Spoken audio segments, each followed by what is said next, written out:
Hello friends, ఇది చిన్న vlog. ఇప్పుడు మా ఫుల్గా తింటాడు. మొన్నే పన్నాడు, కాటు పడింది. ఏమనుకోద్దని ఫ్రెండ్స్. ఎందుకు జోక్ చెప్తాను.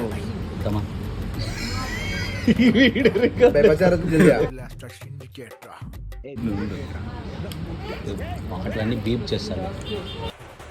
ఏం తింటున్నావురా స్వామి, కర కర కర కర కర అని.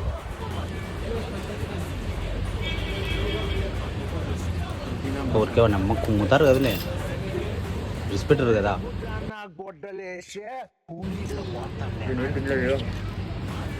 సాయిగడే కళ్ళు చూడు, హైలెస్సా. కుక్కు కొరికేకి వచ్చింటే కుక్కర్ ఎత్తుకొని పోతున్నారు నాయనలు. కుక్కని చెప్పు కుక్కని